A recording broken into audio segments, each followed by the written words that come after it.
Joining us now to discuss is Jarrett Stepman, a columnist for the Daily Signal, the co-host of the History Reconsidered podcast and the author of The War on History, The Conspiracy to Rewrite America's Past. Thanks for being here today, Jarrett. Thanks for having me on. I appreciate it. So what is your reaction to this idea from Biden?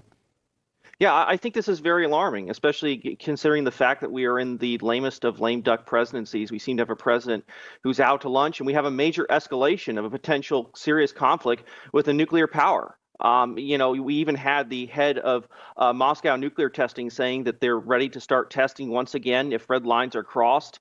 These are very alarming signals. And once again, we're not really getting any explanation from the Biden administration into how this actually improves the strategic situation on the ground. It feels like they're simply handing Ukraine a .22 to shoot a bear in the butt. And I feel that that danger, that potential escalation, which is happening just now months before a presidential election, makes me worried that there is intent to increase this crisis, to make it a larger conflict before a potential Trump election. And that's what really worries me here about this. Yeah, and the same here, especially because this incursion into Russia is a red line for them. Look, I'm no Putin sympathizer. I'm not some Putin apologist. I mean, Vladimir Putin, I'm no apologist for him. I don't sympathize with him, but he's not a dumb man, and clearly tensions are ramping up. So what do you think he's thinking right about now about all of these escalatory measures that are going on? Yeah, I think he's thinking of ways in which he can get back at the United States through this. I mean, there's no question, especially as they potentially ramp up their nuclear facilities, possibly for testing. It's very worrying. Yes, I suppose that Ukraine could possibly be happy about a further involvement of the United States and Russia in this conflict. That's good for them. But is that good for us? Is that good for American interests?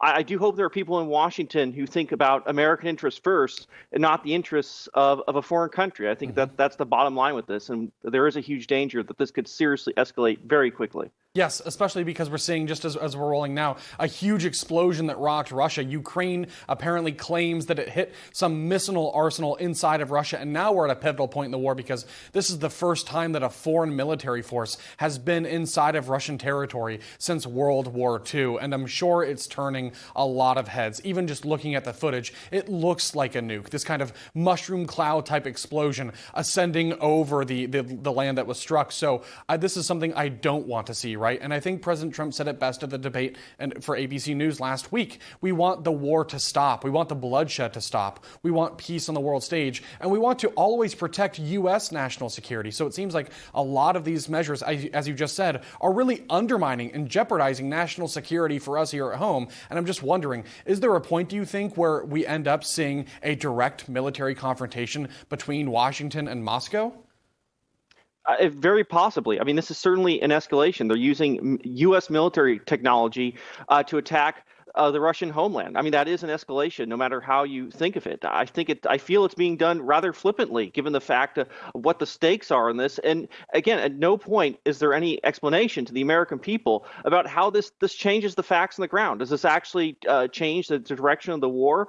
We have no explanation for that, nor do we have an explanation for why this helps U.S. interests, especially when there are so many other issues around the globe right now that have really become so problematic. So, this is extremely worrying, especially in the final days of a presidency where you have a president who's out to lunch. We don't know who's actually calling the shots here, and we have the potential for a much larger conflict that we haven't even seen in our lifetimes. Yes, and in addition to the president who's out to lunch, it seems like the same applies basically to Lloyd Austin, the Secretary of Defense, and Antony Blinken, the Secretary of State, both of whom are being very weirdly quiet in a lot of ways about wartime strategy and tactic here. And maybe that's because they don't want to clue Russia in, but still, it seems like a lot of pointless and aimless battle. What's the overall objective here? Just to expel Russia? Is it to decimate the Russian state? Is it just to get Crimea back? I mean, we still don't have a clearly defined mission when it comes to what we're doing in Ukraine and why we're supporting them. And on top of it all, we just sent them another military aid package worth $250 million when the federal government itself is nearly $36 trillion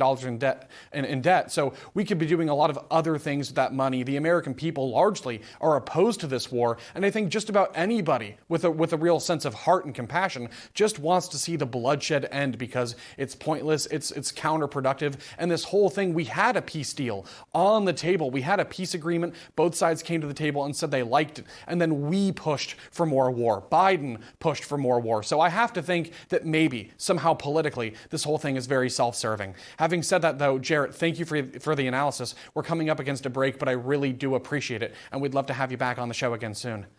Thank you so much.